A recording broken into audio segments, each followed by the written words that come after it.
Bienvenidos al COCAEM 2020. En breve comenzará la disertación del doctor Omar Sued sobre COVID-19, medidas de salud pública.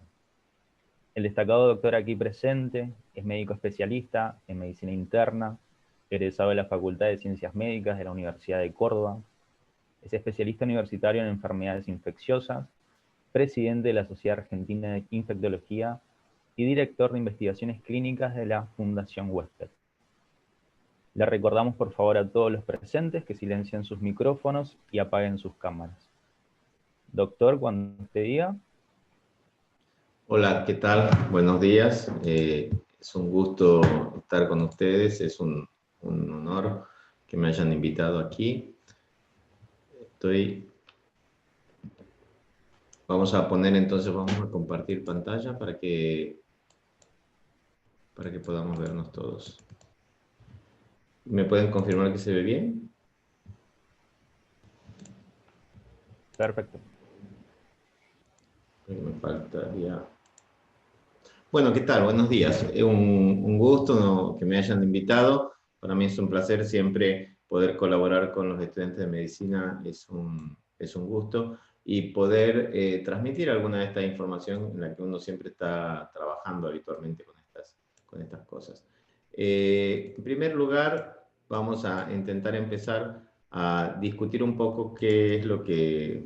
digamos, de dónde viene todo esto, ¿no? A pesar de que algunas teorías todavía fundamentalistas sostienen de que esto es una invención de laboratorio, lo que sabemos hasta ahora, hasta este momento, que este virus tiene una homología del 96% con los virus que se encuentran en murciélagos, y que tiene, de alguna manera llegó al humano, quizás a través de un huésped intermediario, como podría ser algún mamífero que todavía no se ha identificado, se ha especulado que podría ser el pangolín, porque había coronavirus parecidos con una secuencia del 90% de homología en estos pangolines, o que podría haber sido directamente por haber estado en contacto con altos volúmenes de heces o de material infectado por estos murciélagos.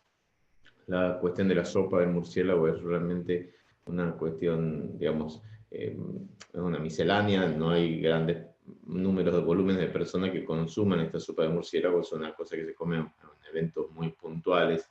Esto podría haber quedado ahí, como la mayoría de las zoonosis que vemos, que se producen brotes pequeños, pero a diferencia de muchos otros brotes pequeños y de otras enfermedades por coronavirus, generó toda esta pandemia que se basa fundamentalmente por su capacidad extremadamente alta de transmitirse. Tiene una estructura molecular que ya está desde los primeros días de la pandemia, gracias a la gran colaboración entre Alemania y China, se ha podido secuenciar en forma completa y que ha sido crítica para crear la posibilidad del diagnóstico rápido a través de las PCR, la posibilidad de la formación de la generación de antígenos, la posibilidad de la búsqueda de medicamentos y también la posibilidad del desarrollo de vacunas. Tenemos bastante claro que el evento que inicia la infección es justamente la unión de la proteína Spike con el receptor AC2 y a través de algunos otros correceptores que se están describiendo. Y esto permite, digamos, el inicio del ciclo viral, y el avance también en la tecnología y en la biología molecular ha podido identificar no solamente el genoma del virus, sino también sus mutaciones, sus transformaciones, que son mucho menos frecuentes que las del HIV, y que por eso, afortunadamente, vamos a tener, digamos, tenemos bastante esperanza todavía con que las vacunas tengan una duración al menos, sean estables al menos durante un año, y que nos permiten tracear los virus, desde dónde vienen y cómo van produciendo diferentes epidemias. Esta información, además, es muy útil en los tiempos modernos para identificar si una persona tiene una reinfección o tiene una recurrencia o un cuadro prolongado de su propia infección, su primera infección, porque la única forma de demostrar que realmente son dos infecciones por dos virus diferentes es intentar buscar diferencias entre el patrón molecular de un caso con respecto al otro. Hemos aprendido también que las rutas de transmisión son justamente las que están en la pantalla, pero que lo que más tiene peso en esta transmisión es la cercanía entre dos personas que están a menos de 2 metros sin barbijo y que hablan o que estornudan o tosen a esa distancia. Eso permite que estas gotas, estas pequeñas gotas de flush, lleguen a la vía aérea de la persona que está al lado y genere la cadena de eventos de transmisión. Hay una gran discusión reciente sobre el rol de los aerosoles y también desde el inicio de la pandemia se ha confirmado la posibilidad de la contaminación por fomites. Pero tenemos que tener en claro que la gran contribución de la transmisión es, como decíamos antes, la cercanía entre personas, porque la aerosolización es posible, pero requiere otras condiciones, no solamente la presencia de una persona con COVID en una situación, sino también el tema del ambiente, la cantidad de la carga viral, la ventilación, el uso no de barbijo y la susceptibilidad del huésped, que hacen que la aerosolización, afortunadamente, no tenga el impacto que sí puede tener, por ejemplo, el sarampión en la transmisión de esta enfermedad. Y obviamente la transmisión por contacto también es mucho menor todavía, ya que el virus, aunque puede ser viable, uno tiene que tocarlo, llevárselo a la mucosa y generar una cadena de transmisión. O sea, en caso de los fomites, una persona puede estornudar, contaminar una taza, esa persona tiene que tocar el objeto y no lavarse las manos y llevárselo a la cara, ¿no? Entonces eso, la verdad es que estos eventos son posibles, pero no son la mayor contribución a la transmisión. Cuando hablamos de fomites, había mucha paranoia al inicio, justamente por los paquetes que llegaban de China, o por los paquetes que se transmiten, o por la posibilidad de comprar en un supermercado e infectarse, y la necesidad que se había planteado de extremar estas medidas de precaución. Realmente con las medidas de precaución clásicas, que son el lavado de manos antes de comer, después de comer, antes de ir al baño, después del baño y no tocarse la cara, se puede evitar la mayor parte de estas transmisiones, aun cuando sabemos que en acero y en plástico estos virus pueden estar viables en condiciones adecuadas de temperatura y de humedad hasta 72 horas.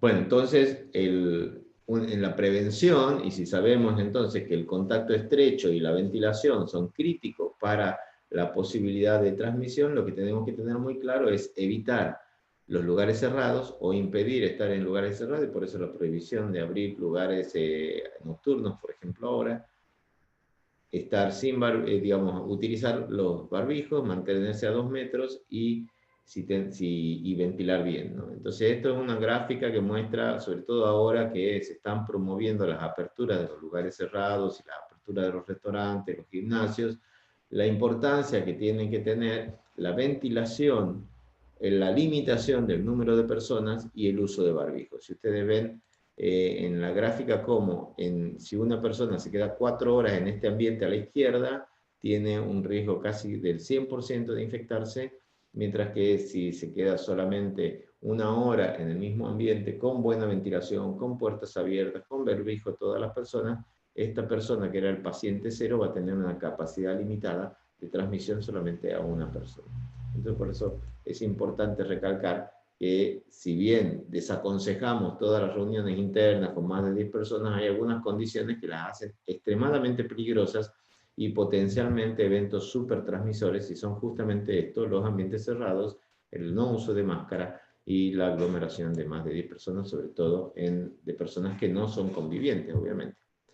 También las actividades que se realizan internamente, y esto lo vimos a partir del caso del coro de la persona que contagió en Washington, al 80% de los compañeros que estaban en el coro, aún estando algunos de ellos a una distancia más de 2 metros. ¿Y por qué? Justamente por la cantidad, porque era un lugar cerrado y por la cantidad de virus que emitía, porque tenía una carga viral alta y porque con el evento de cantar, digamos, era uno de los eventos que más eliminación de partículas respiratorias se eliminaban al exterior. Y por eso, aunque digamos, aunque se hubiera tomado para gracia en algún momento una recomendación del ministerio de evitar reírse a carcajadas o cantar en ambientes cerrados, venía por esta evidencia científica.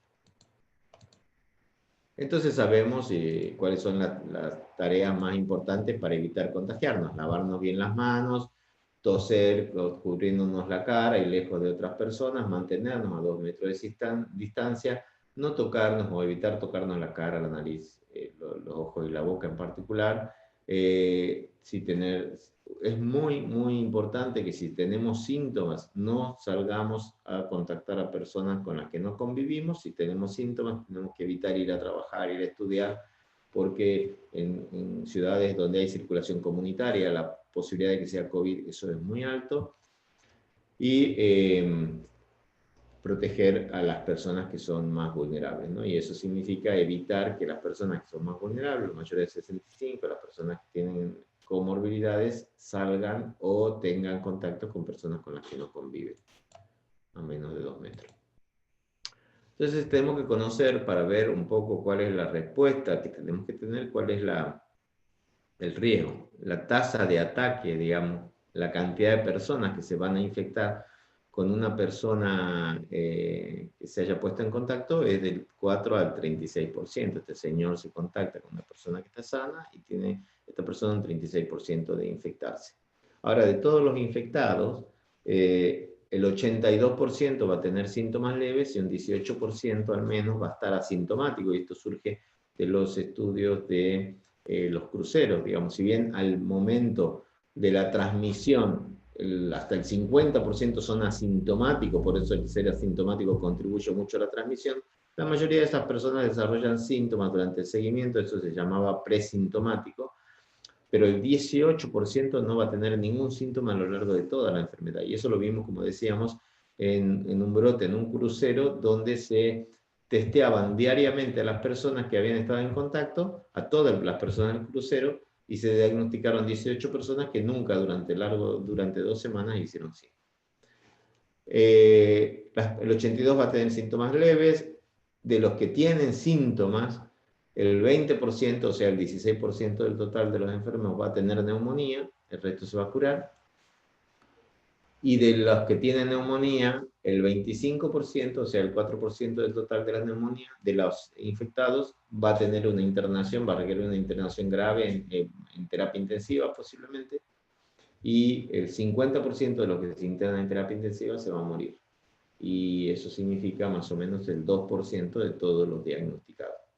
Esas son cifras que, si bien parecen pocas, un 2% de mortalidad, son cifras 20 veces mayores o 40 veces a una epidemia de gripe. Y por eso es que estamos viviendo la situación que estamos viviendo en un mundo parado solamente por una enfermedad viral. Y cuando hablamos de este mundo parado, uno de los factores que más conocemos es el R0, que es por qué esto ha pasado. Digamos, porque una persona que tiene una infección por un virus que tiene un R0 de 1 va a contagiar solamente una persona, y por eso el virus se va a mantener, pero si en algún momento se corta esa cadena, esa persona no contagia a nadie, la epidemia se va a ir limitando.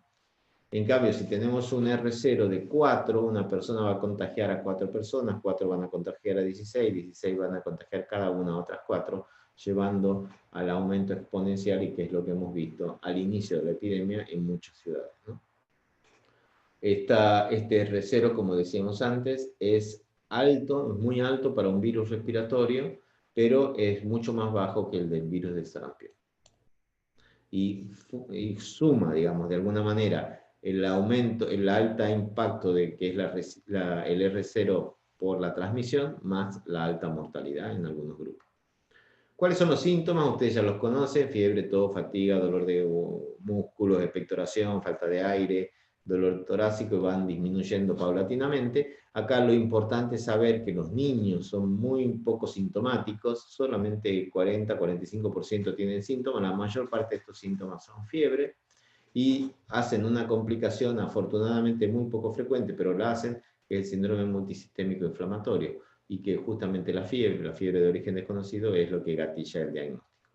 Pero también tenemos que tener claro que hay algunas características atípicas que se van describiendo cada vez más y que van formando parte de este síndrome, sobre todo las características cutáneas como rash, urticaria, sabañones, que aparecen pocos días después de la infección. La anosmia, ya la doctora Cuevas les ha comentado, la característica típica de algo que se puede ver en cualquier síntoma, en cualquier síndrome viral respiratorio, pero que en este caso en particular y en contexto de pandemia, la presencia de anosmia severa es casi patognomónica de esta enfermedad.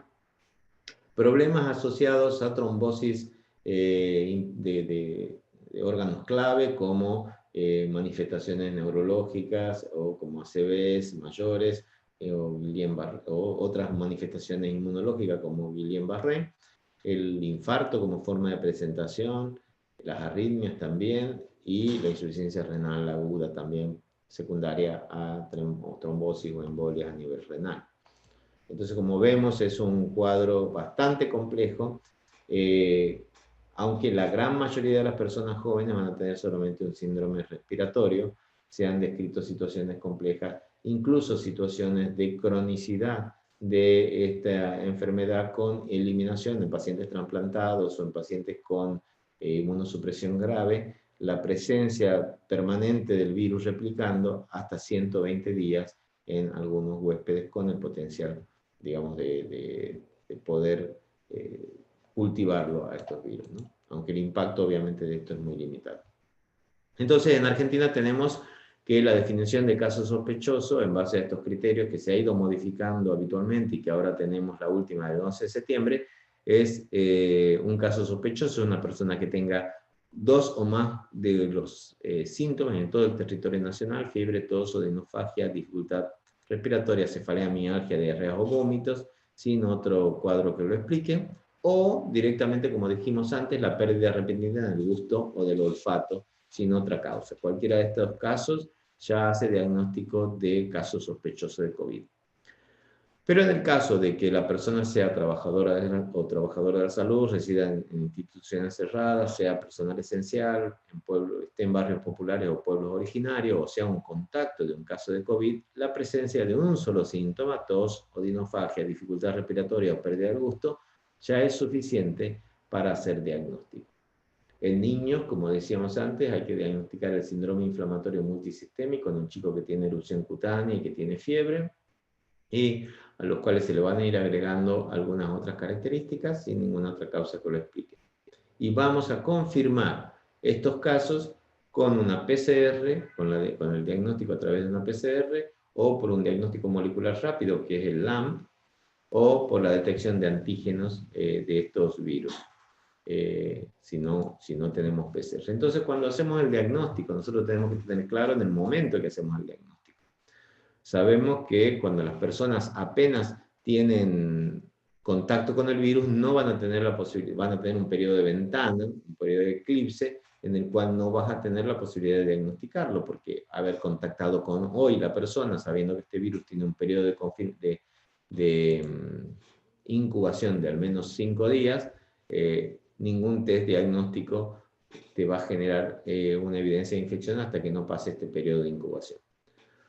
Pero a partir de la primera semana es donde empiezan los síntomas y es donde se empiezan a hacer positivas las muestras de PCR, que son las primeras en aparecer y son las que duran más o menos entre 2 y 3 semanas, aunque se han visto casos de PCR positivas hasta 50 días. Por eso es que ya no se hace más control de curación con las PCRs. El virus lo vamos a poder aislar, o digamos la PCR en forma positiva puede estar mucho tiempo, pero el virus se puede cultivar en laboratorio como máximo unos 9 días y hasta 21 días en personas muy inmunodeprimidas. Entonces, en principio, esta curva naranja solamente vamos a conseguir virus viable los primeros 10 días, y después los anticuerpos, acá en verde y en violeta, vemos que se empiezan a hacer positivos en la segunda semana posterior al inicio de los síntomas, lo que significa la tercera semana de la exposición. Recordemos que el periodo de incubación es de 5 a 7 días. Entonces, a partir de 21 días, recién ahí la IgM y la IgG, a diferencia de otras enfermedades, suben en forma paralela, la IgG continúa, la IgM baja. Entonces acá tenemos que detectar el virus la primera semana del inicio de los síntomas con el hisopado nasofaríngeo, ya sea con PCR o antígeno, y después de la tercera semana podemos hacer los test serológicos con una gota, digamos, con una gota de sangre de dedo o en laboratorio con ELISA para detectar IgM y IgG.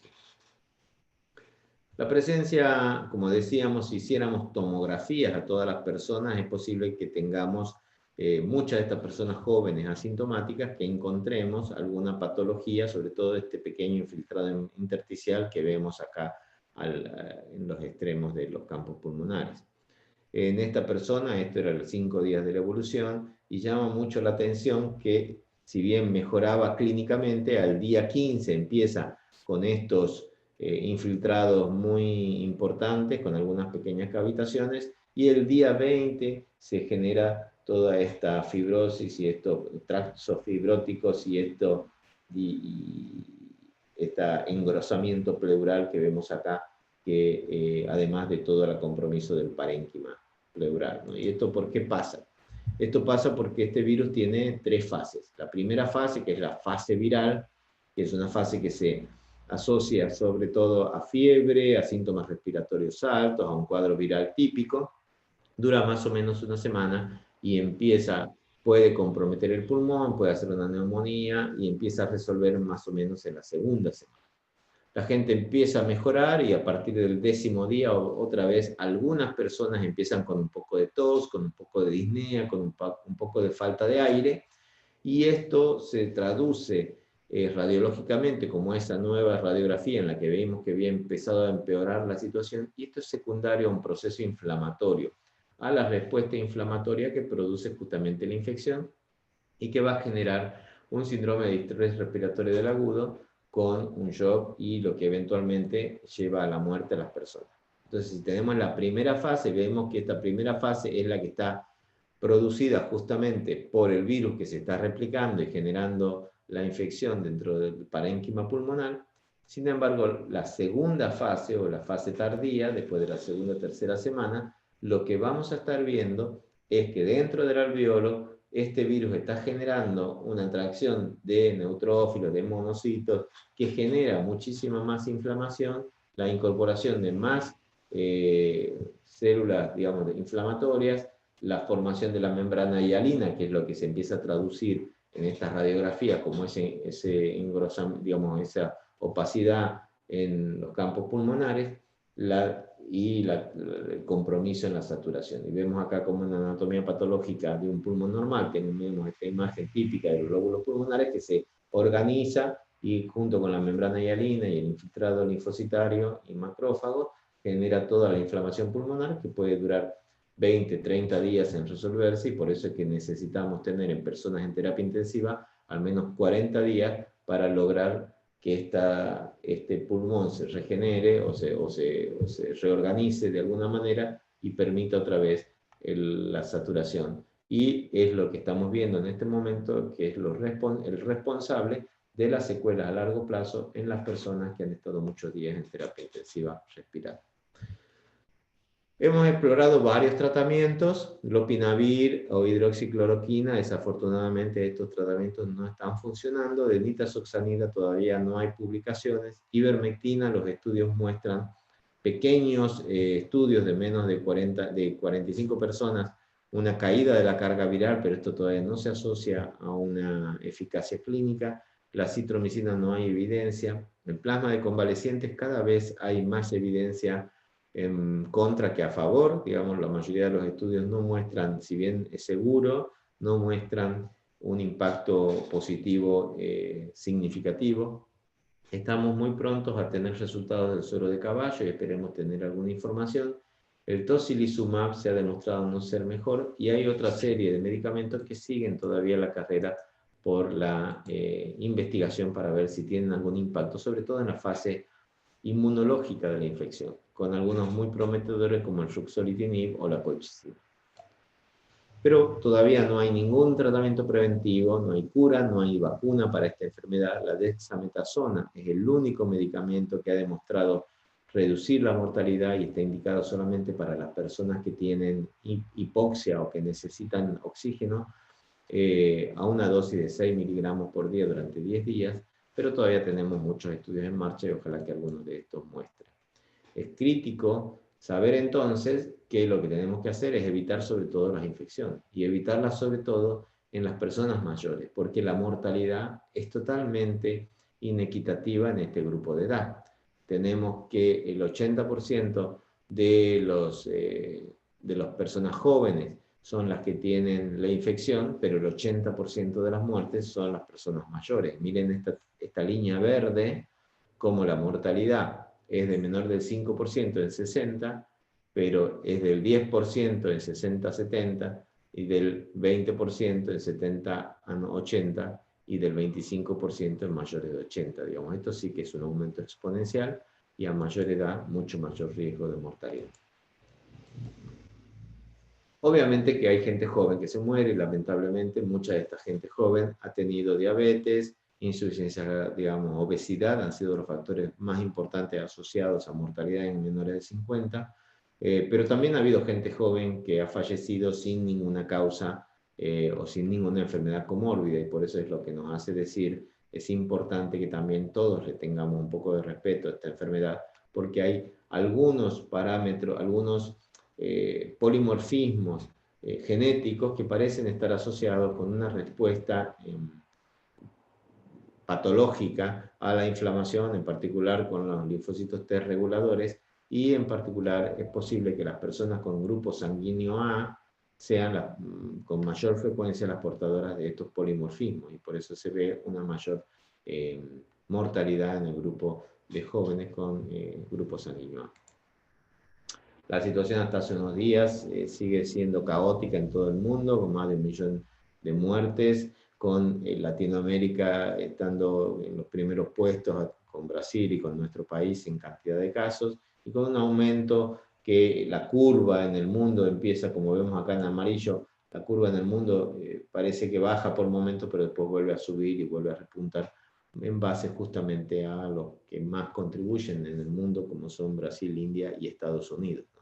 Vean la diferencia, si bien Argentina está en 6º lugar, vean la diferencia que hay entre India y Estados Unidos con 8 millones de personas y Argentina con 1 millón. Entonces, también es un salto grande, un escalón grande, no solamente, la posición, digamos, no dice solamente mucho que estemos en el 5º lugar, 6º lugar.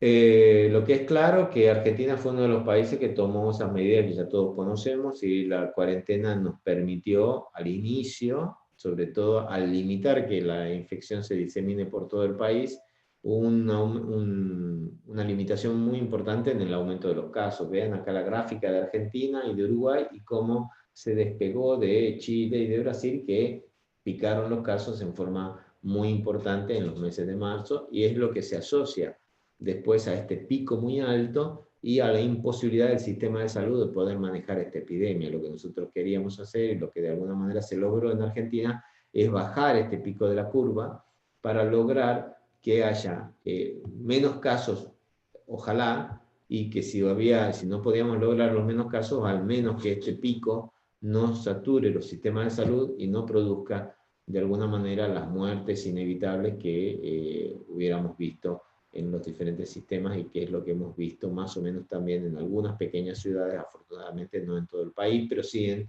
Jujuy o en algunas otras ciudades que se saturaron las camas de terapia intensiva. El aumento en Argentina, como ven, es muy lineal, no fue exponencial, por suerte, pero es muy lineal, no ha logrado descender en ningún momento, pero nos permitió sí fortalecer el sistema de salud en forma muy importante, con más de 3.200 camas de terapia, más de 2.000 respiradores, más de 4.000 enfermeros, capacitación y más de 10.000 camas generales y 12 hospitales modulares. Eso hizo que mucha gente que se tenía que atender se pueda atender y evitar, digamos, que se generen brotes masivos en todo el país, como pasó, por ejemplo, en la Villa 31, donde temprano en la epidemia, en el mes de mayo, empiezan a aparecer los casos de Villa 31, que terminan afectando al 50% de la villa y con una mortalidad extremadamente alta, de 2 de cada 1000 personas fallecidas en esta villa, lo que, teniendo en cuenta además que en la villa la gran mayoría de las personas eran jóvenes, ¿no? Entonces realmente evitar este tipo de brotes en todo el territorio nacional fue una de las ventajas más importantes de la cuarentena temprana. Vemos que este aumento, como decíamos antes, siguió siendo lineal. Siempre en las últimas semanas uno tiene que ser más precavido porque falta siempre retardo en los datos. Pero, sin embargo, la mortalidad y por el mejor manejo de los casos y la identificación más temprana de los casos, bajó en forma importante, de un 6% de letalidad al inicio a un 2,7% en los últimos días. Este pequeño salto acá por las muertes que se habían ingresado al sistema en forma juntas en la provincia de Buenos Aires, pero tenemos una letalidad en este momento de 2,7%, que es una letalidad bastante aceptable en los parámetros internacionales. Lo más crítico que vimos en Argentina, y ojalá que este gráfico de Barrio Nuevo nos ayude a entender, es que tenemos varias epidemias, no solamente una epidemia en todo el país. Tenemos las epidemias sectorizadas en el AMBA, como vemos en rojo, vemos cómo eso había empezado a bajar en agosto. Sin embargo, ha sido una epidemia que ha mantenido mucho tiempo, mucha gente en este distrito. Y este distrito ha empezado a exportar personas, camioneros, personal de salud, personal esencial, a otras provincias, a la vez que empezó a abrir en forma importante cuando vio que empezaba a bajar. Entonces, las aperturas en las provincias, sumado a la exportación de casos desde la provincia de Buenos Aires, generó brotes en todas las provincias, brotes en este caso sí exponenciales, y vemos acá cómo las provincias pasaron de agosto a septiembre a aumentar de 2.000 a 10.000 casos, mientras que la capital y la provincia de Buenos Aires bajó de 6.000 a 4.000 casos. O sea, si no hubiéramos tenido este gran brote en todo el país, si hubiéramos logrado frenar este aumento en Ciudad de Buenos Aires, en provincia de Buenos Aires, a través de una cuarentena más estricta, hubiéramos podido mantener este brote evitado y hubiéramos podido tener una situación mucho mejor ahora.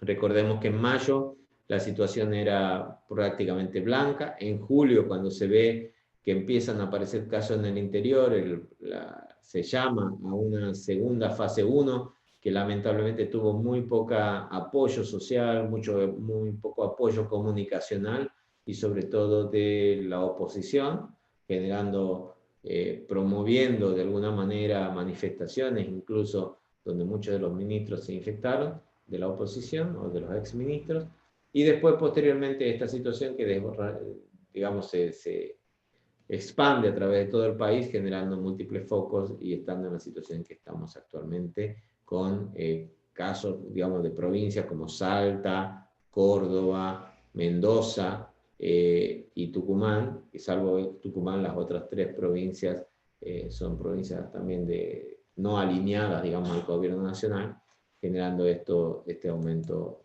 muy importante de casos que contribuye a este millón de personas que están infectadas en este momento y que afortunadamente vemos que algunas están empezando a poder controlar, como Jujuy o Salta, pero a expensas de lo mismo que pasó en la Villa 31, a expensas de una mortalidad muy alta y a expensas justamente de haber alcanzado, lamentablemente en estos lugares y con el costo de esta alta mortalidad, esta inmunidad de rebaño. Por eso, esto es una epidemia también comunicacional, digamos, lo mismo que nos alababan al comienzo, después cuestionan o somos cuestionados, digamos, por las mismas medidas. Obviamente, todo el mundo comprende el cansancio que tenemos todos, la situación económica que estamos viviendo todos, pero la apertura tampoco significó ni aquí ni en ningún país del mundo una apertura comercial, porque la gente igualmente sigue consumiendo mucho menos que lo que había, ¿no? Y esto me hace acordar a cuando en la selección le pedían a Messi que se vaya, ¿no? Le decían, Messi andate. Ahora pareciera que todo lo que se hizo en política de salud es cuestionado, y ojalá que el tiempo después más adelante diga si realmente se pudo lograr algo, y si se pudiera haber hecho mejor, cuáles serían las consecuencias de cuáles habrían sido la forma de hacerlo.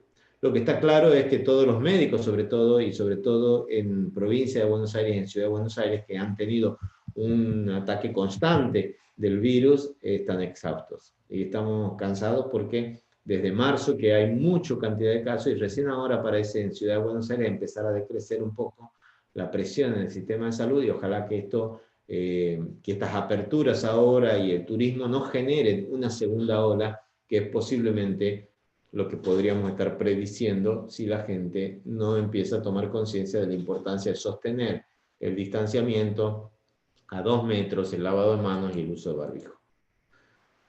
Otra de las medidas importantísimas que tenemos que llevar a cabo cuando uno tiene estos brotes en cada una de las ciudades es el aumento del testeo junto con el rastreo de los contactos. El rastreo de los contactos ya sabemos que era la notificación clásica del contacto que se hacía en tuberculosis, en sífilis, que se dejó de hacer en la época de los 90, la mayoría de los sistemas de salud de las provincias se empezaron a, de alguna manera, fragmentar y a desfinanciar, y entonces estas actividades fueron quedando relegadas y se sostienen en algunas provincias. Es crítico para cortar la cadena de transmisión, sobre todo si se identifica un caso primario, se pone en aislamiento junto con todos sus convivientes. Es mucho más importante cuando el caso índice tiene muchos convivientes, porque tiene una capacidad de expansión de esa epidemia mucho más grande, o muchos contactos, digamos, tiene un efecto sinérgico con el testeo y con la búsqueda del contacto, y es crítico para generar información para pensar cómo hacer. La Fundación Huésped tiene un curso online gratuito de cómo hacer rastreo de contactos, que lo pueden buscar en la página Huésped de la Fundación Huésped, pero básicamente funciona evitando las cadenas de transmisión. Esta persona A empieza con síntomas, tiene un periodo de incubación y infecta a una persona B y una persona C, y hasta que finalmente la diagnostican, la aíslan y deja de infectar. Pero bueno, estas dos personas ya siguen infectando a otras personas. Ya la persona B va a infectar a otras personas y la persona C va a infectar a otras personas. Entonces, por eso es importante cortar esta cadena de transmisión antes que se produzca la transmisión secundaria, o lo antes posible. Si no logramos hacerlo antes de A a B, por lo menos en B, para evitar B', B segunda, ¿no? Entonces, realmente es una actividad que hay que hacerla en tiempo real y muy rápida, porque los eventos de transmisión son muy rápidos en COVID, como vimos antes, y lamentablemente la mayoría de las personas se empieza a transmitir 48 horas antes del inicio de los síntomas. Entonces, cuando hacemos búsqueda de los contactos, nos tenemos que juntar con el caso índice y preguntar con quién ha estado esa persona más de 15 minutos durante las 48 horas previas al inicio de los síntomas hasta el momento en el que estoy hablando con esa persona, registrar todos estas personas que pueden ser amigos, vecinos, trabajadores, compañeros de trabajo o empleados, y ponerlas en aislamiento para poder construir estas redes de transmisión y poder seguir buscando todos los asociados a cada uno de estos positivos que vayamos generando.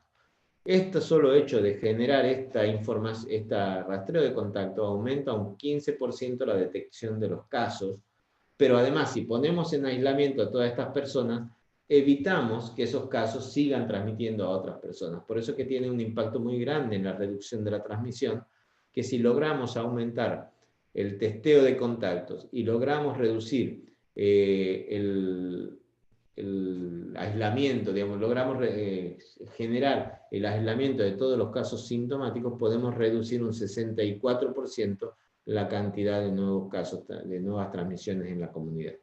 El único problema es que para hacer frente a una epidemia, por ejemplo, como la de Córdoba, que tiene, o como la de Mendoza, que tiene ahora 1000 casos cada día, necesitamos evaluar y aislar 15.000 personas a 40.000 personas cada día.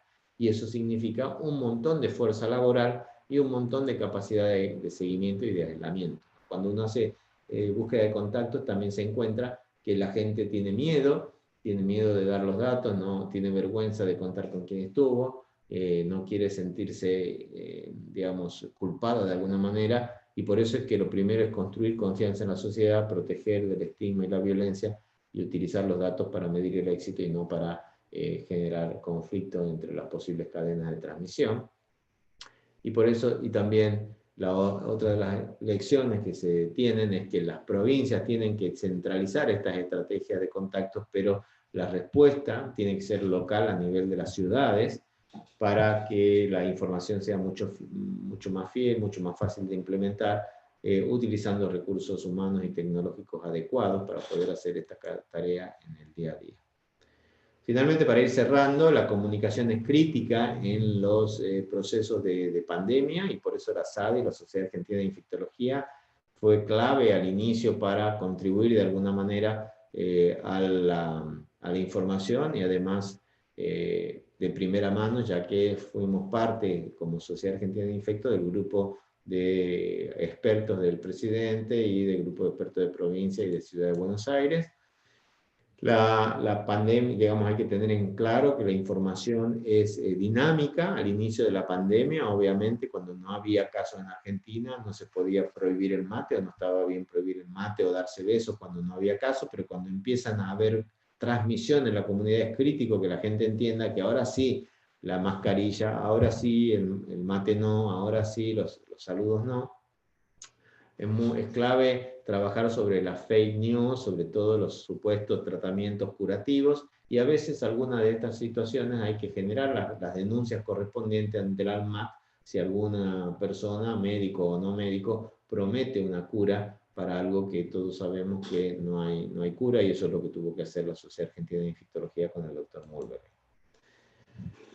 También tuvimos un rol fuerte en tratar de frenar que algunas provincias hagan cosas que no estaban bien, como por ejemplo Corrientes distribuyendo ivermectina gratis a personal sanitario, o Misiones dando BCG a los empleados de salud, o Jujuy repartiendo kits de medicamentos para personas asintomáticas, o Mendoza dando ibuprofeno inhalado. En las últimas semanas podríamos decir que estamos empezando a perder estas batallas, porque los gobernadores de los distritos con muchísimos casos, como no tienen capacidad de respuesta en sus centros de salud, en vez de lograr de promover un cierre o una cuarentena para bajar ese número de casos, lo que está haciendo es tratando de dar alguna de estas falsas soluciones como para apaciguar de alguna manera la angustia de la población, y esto lamentablemente ninguna de estas pseudo soluciones tiene fundamento en base científica,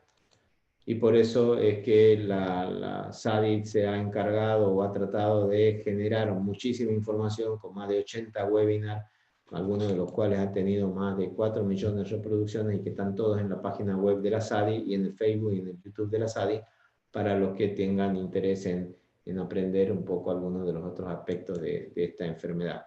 También tenemos nuestras redes sociales, que nos pueden seguir por las redes sociales, las guías en la página web, las guías y documentos interinstitucionales, y finalmente los documentos de posición justamente en contra de los tratamientos que no están recomendados todavía.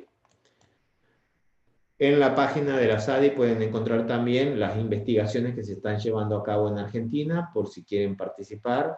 COVID-PrEP es una investigación que estamos haciendo en forma específica dentro de la Sociedad Argentina de Infectología para gente que trabaja en ambientes sanitarios o personal de salud, y que incluye la profilaxis con tenofovir, alafenamida y entristabina versus placebo para personal de salud, y el COVID es un registro de pacientes con COVID. Y finalmente la SADI también está generando de alguna manera apoyo psicológico y el apoyo societario, sobre todo a la situación de agresión que algunos de los socios sufren en algunos de sus centros de trabajo. Lo que aprendimos entonces, para ir cerrando, es que nadie estaba preparado para esta pandemia. Esta pandemia puso de manifiesto la importancia que tiene el sistema de salud pública, universal y gratuito, en la respuesta a las enfermedades. La respuesta tiene que ser rápida, el consenso nacional es crítico, y cuando se pierde ese consenso, lo que se paga son vidas humanas. La participación social es importante, y para eso se requiere una estrategia de comunicación clara, y en esto quizás no hemos sido muy buenos a nivel de nación y de provincias, y como en todas las pandemias, inicia en un sector en este caso fue la clase media que volvía de viaje del exterior, pero después avanza agresivamente en grupos vulnerables. La salud mental es algo que no se le presta mucha importancia, pero que es crítico para la sociedad y para los trabajadores también.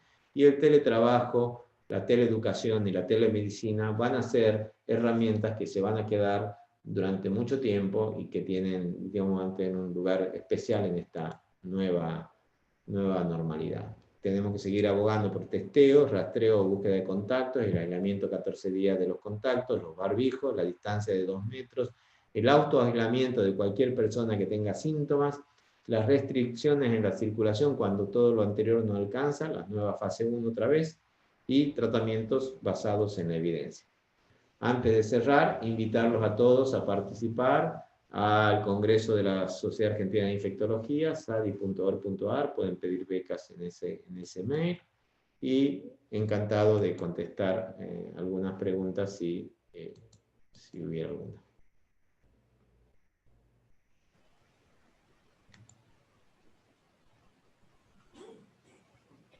Muchísimas gracias, doctor, excelente. Y ahora vamos a proceder entonces a las preguntas que puedan surgir de los asistentes.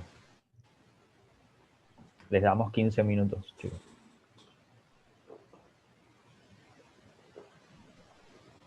Parece que no hay. Lo dejé a todos con la boca cerrada. O están dormidos.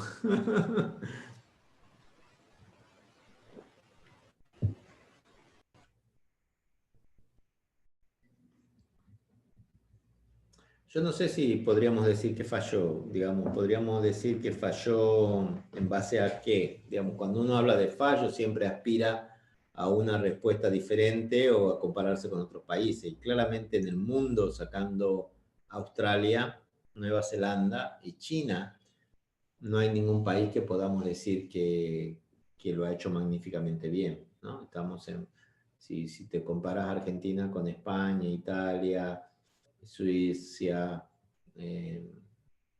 Brasil, Estados Unidos, Chile, estamos realmente en situaciones mejores y en mejores posiciones estamos número 14 en el mundo de mortalidad, a pesar de ser un país con una población grande.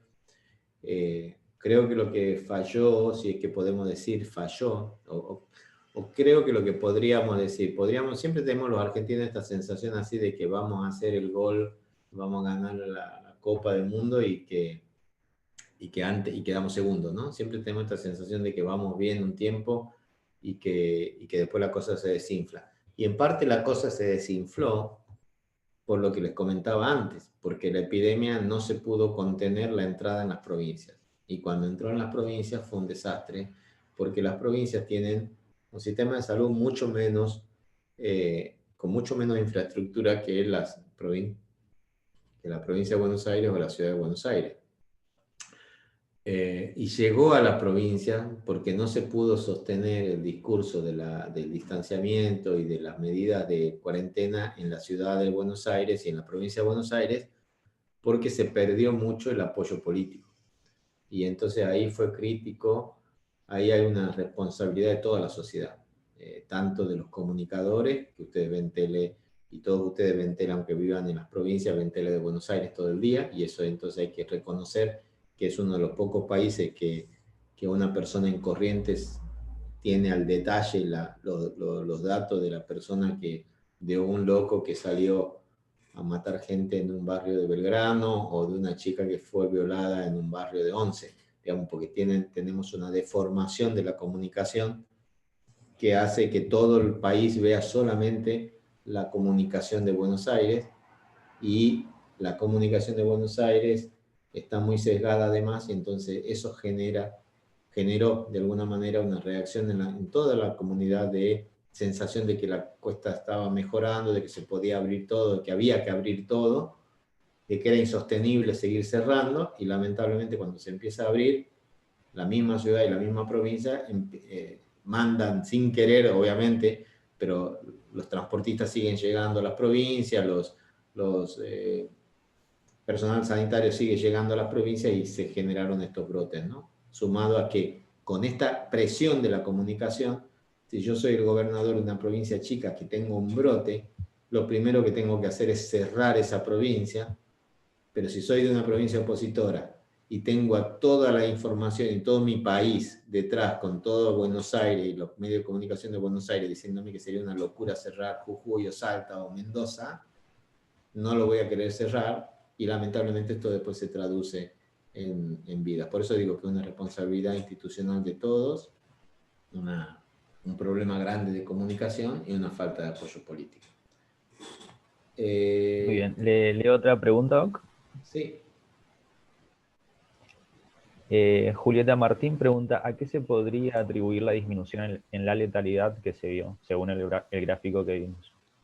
Bueno, se debió al inicio de los programas, de los planes detectar, digamos, poder detectar a las personas mucho más temprano y no solamente reactivamente a las personas que vienen al hospital porque tienen síntomas graves. Entonces, al hecho de poder llegar más tempranamente a las personas mayores que estaban con neumonía, poderlas meter rápidamente en terapia intensiva y aprender el manejo de las terapias intensivas, hizo que baje esa mortalidad que tenemos hoy comparado a Alemania, 2,3 versus 2,7, digamos, tenemos casi la misma mortalidad, letalidad. Muy bien, otra pregunta, Tomás Juárez. Me gustaría saber cuál fue el fortalecimiento del sistema de salud después del mes de mayo, ya que vi que detalló que los datos eran hasta ese mes. Ah, perdón, la diapositiva está mal escrita. Lo que pasa es que yo la voy actualizando, voy cambiando la cifra y me olvidé de poner mes de mayo, digamos hasta ahora. Las camas de terapia intensiva, que han sido 4.000, es hasta ahora. Los respiradores, creo que ya llegamos a nuevos 3.200 respiradores en todo el país. Las camas comunes, más de 10.000. Los hospitales modulares han quedado en 12, hay algunas provincias que estaban queriendo comprar más, pero no han sido un éxito en la campaña en el sentido de que para que vos tengas un hospital modular como la Feria de Madrid, necesitas que la sociedad esté muy asustada o muy deseosa de irse a esos hospitales, pero tenés hospitales como la Costanera Sur o como la Tecnópolis, donde la gente no quería ir, porque tiene que dejar su casa, tiene que dejar su familia, nadie les da de comer después en su casa al resto de la familia. Entonces, fue complejo la implementación de estos hospitales modulares y salvo en algunas situaciones puntuales, no han estado llenos, digamos, no se ha requerido mucho más. Básicamente lo que hace falta, y lo que hizo falta y sigue haciendo falta son rastreadores y testeo, ¿no? Y eso ahí hay una gran experiencia en San Luis, en Córdoba, de la interrelación entre la universidad, de medicina sobre todo, y los programas de búsqueda de contacto. O sea que si ustedes trabajan con algún contacto, con algún gobierno, en alguna universidad, pueden ser un agente de cambio apoyando algunos de estos proyectos de búsqueda de contacto, en los cuales la universidad pone a disposición de la provincia en forma gratuita estudiantes que son los que llaman diariamente a las personas para ver cómo están, a ver si hacen síntomas, volver a hacer una segunda ronda de aislamiento y buscar los contactos de esas personas para hacer el rastreo. Bien, Nico Guerra pregunta, quisiera saber si ve algún posible escenario que en el próximo año podamos concurrir a clases. También no sé. Quería saber si podría repetir los días del congreso que mencionó al final. Mira, lo de las clases se está abriendo. De hecho, muchas provincias ya empezaron con planes de clases y Ciudad de Buenos Aires también empezó. Para mí, me parece que es una situación muy prematura. Yo estoy seguro que vamos a tener una segunda ola en Buenos Aires por esta promoción acelerada de aperturas que va a hacer que empiecen a aumentar otra vez los casos y vamos a volver a estar en una situación compleja. Creo que habría que esperar la implementación de las vacunas, que esperamos que ya en enero empezar a inyectar algunas vacunas. Tenemos 3 estudios de vacunas muy grandes en Buenos Aires funcionando. El estudio de vacuna de Pfizer ya dejó de enrolar. El estudio de vacunas de LEA en los centros vacunar de Buenos Aires está enrolando y ya tiene la mitad de la gente enrolada, todavía quedan 1.500 lugares. Y el estudio de vacuna de CanSino que estamos haciendo en Fundación Huésped en 15 centros va a enrolar 8.000 personas y todavía va a empezar el próximo mes. Entonces, algunas de esas vacunas, bueno, ojalá que confirmen rápidamente la eficacia para poder empezar a vacunar. Una vez que estemos vacunados todos, obviamente se va a empezar por gente mayor, por personal de salud, pero después también por estudiantes universitarios, porque son un grupo clave en la posibilidad, digamos, no son los que tienen mayor mortalidad, pero son los que más infectan a las personas mayores, los jóvenes. Entonces, son un grupo clave para vacunar. Así que yo calculo que después de eso, en marzo, si esto funciona bien, quizá podemos pensar en retomar las clases. Hoy no creo que haya... A mí, si yo fuera decano, no abriría las clases de mi universidad hasta que no haya alguna de estas cosas. Va, Lisa. ¿Sí? Muy bien.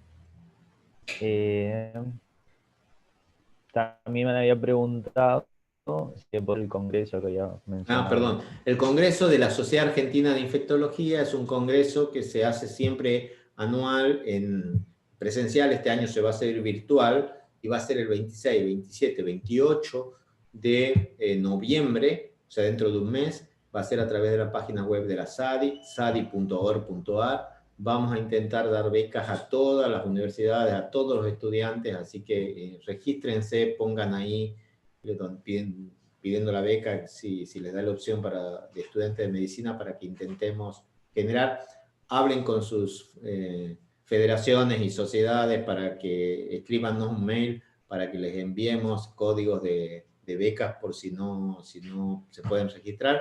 Va a haber gente muy importante de todo el mundo en el Congreso. Al ser virtual hemos tenido la posibilidad de invitar a expertos internacionales de primer nivel y va a estar traducido al inglés, al español y al portugués. Al menos el primer día el portugués. Los otros, porque vamos a tener una reunión con la Sociedad Internacional de SIDA, que vamos a hablar de vacunas, de HIV, de cura de HIV, y bueno, obviamente de COVID también. Muy bien. Otra pregunta. ¿Usted piensa que debería seguir la cuarentena o se tendría que volver a la vida cotidiana con distanciamiento social obligatorio? La vida cotidiana está, digamos, en todas partes, con distanciamiento social obligatorio, que mucha gente no respeta, sobre todo en el interior. Es crítico ver cómo en Santiago, por ejemplo, no se usan los barbijos. Hay que realmente reforzar que en todo el interior se tomen las medidas de distanciamiento, se eviten las reuniones multifamiliares con más de 10 personas, porque son, como les mostraba antes, juntarse a comer un asado en una casa o una cena en una casa, una mujer con sus 5 hijos, con sus nietos, es una de las condiciones críticas y seguras de transmisión de superinfección. Quiero decir, porque una persona enferma ahí contagia a 5 familias que van a infectar a muchas otras personas. Entonces, hay que evitar las personas, si es crítico que tu abuela vea a alguien porque está deprimida, tiene que ser de a uno, digamos, tiene que ser un sábado con la familia del hijo mayor, después el otro sábado con la otra familia y el otro sábado, y esa semana te permite por lo menos detectar si alguien se infectó en el medio, ¿no? Entonces, eso evita, digamos, de alguna manera estos súper contagios. Y la pone menos en riesgo a esa señora, porque esa señora, por cada hijo diferente de otra familia que agregue en esa cena, va multiplicando exponencialmente la posibilidad de contagio, porque que un hijo tenga uno de sus hijos, o sea, uno de los nietos infectados, no es lo mismo que 5 hijos con 5 nietos cada uno, ¿no? Entonces, ahí hay que tener muy claro que las medidas del día a día son críticas. Pero, cuando esas medidas del día a día, cuando el rastreo de contacto, con la búsqueda de los contactos, no hace que la curva esté bajando, si la curva sigue yendo alta, y vos en tu ciudad tenés un 80% o un 90% de terapia intensiva ocupada, y la curva va aumentando, vos sabés que las próximas 2 semanas va a seguir aumentando, porque todo lo que vos hagas hoy, recién lo vas a ver en los datos después de 2 periodos de incubación. Entonces lo vas a ver recién después de 14 días. Entonces yo tengo hoy 80% de terapia intensiva y mi curva de casos en mi ciudad era 10, 15, 20, 21, 25, yo ya sé que las próximas 2 semanas va a seguir aumentando. Entonces tengo que cerrar. Ahí sí tengo que cerrar con una cuarentena rígida, porque en 15 días me voy a quedar sin cama, y si cierro en 15 días, ya esa gente que vaya llegando a esas camas se va a morir, porque ya no va a tener cama. Y esto es lo que pasó en Jujuy. Entonces, los cierres tienen que ser importantes, cortos, intermitentes y localizados, no en toda la provincia de Jujuy, solamente en la ciudad que tiene la cama de terapia al borde del 80% y que tiene un caso aumentado. Ahora, si la ciudad está muy estable, no está aumentando, el R0 está en 1, eso significa que las 10 personas la semana pasada infectaron a 10 esta semana y van a infectar otras 10 la semana que viene, está bien, no he controlado la epidemia, pero no se me descontroló y no necesito cerrar. Tengo que seguir haciendo hincapié en búsqueda de contacto, en rastreo y en tratar así de bajar la curva, ¿no es cierto? Entonces, por eso es que la decisión de cerrar una ciudad depende del secretario de salud de la ciudad o del intendente de la ciudad y se tiene que basar en el número de casos de la semana anterior y la tendencia y en la cantidad de camas de terapia intensiva que tengo.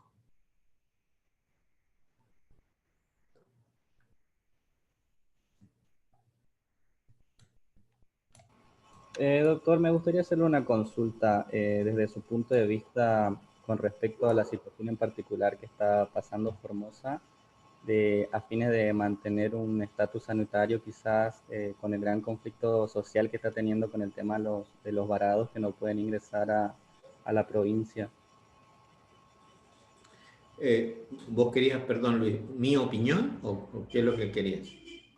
Sí, sí. Estamos hablando de la provincia de Formosa. ¿Sí? Bueno, ahí me parece, es como todo, ¿no? Como todo. Toda medida de salud pública siempre es una medida que cercena derechos. Vos no podés, digamos, vos te puede gustar tomar alcohol y manejar, porque te encanta la velocidad y tomar alcohol y manejar, pero no lo podés hacer, porque está prohibido, porque te lo impide un Estado, te impide un placer particular para evitar la muerte de otras personas. Es un caso extremo. Entonces, todas las medidas de salud pública van a siempre ser vistas como medidas que cercenan derechos. Y después tener las exageraciones. Desde el punto de vista personal, individual, habría que analizar cuáles son los factores. Yo no he estado en Formosa, no puedo hablar por lo que pasa ahí, porque no he estado. Lo que puedo decirte es que es una de las provincias con menos casos de todo el país y que ha impedido estos brotes que hemos visto en todas partes, y que es una de las provincias más pobres y que es una de las provincias con probablemente menos infraestructura sanitaria, así que si tiene un incendio de casos, es muy probable que veamos lo que vimos en Jujuy o en Salta. Entonces, están haciendo medidas extraordinarias para evitar ese incendio, o sea, la introducción de casos a la ciudad o al país, a la provincia. Si está bien hecho como está bien hecho, no lo sé porque no estoy.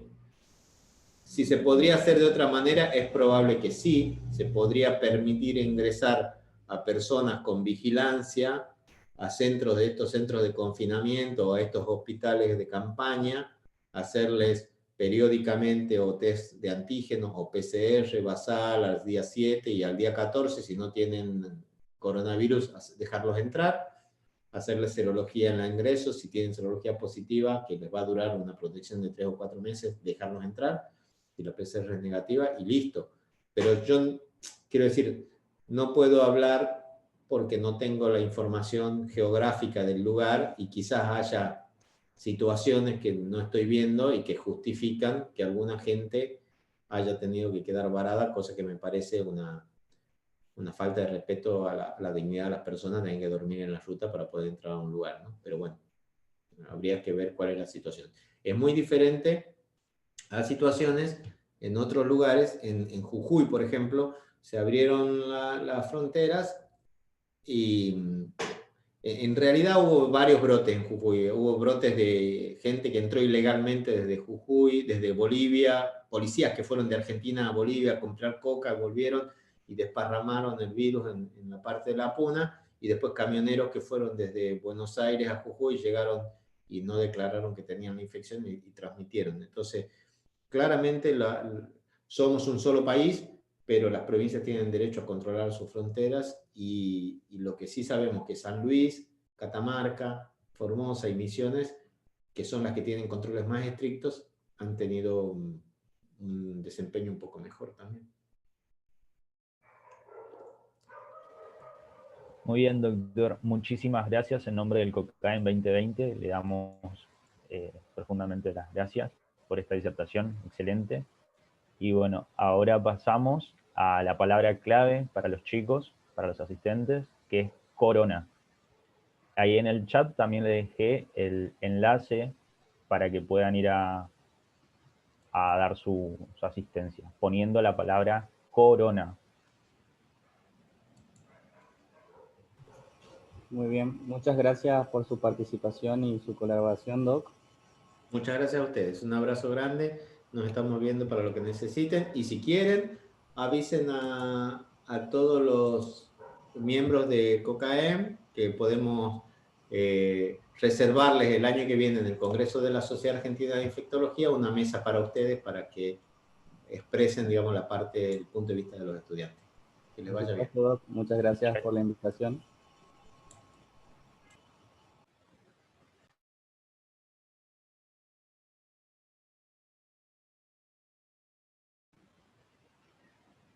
Recuerden, chicos, tienen 15 minutos para realizar la encuesta.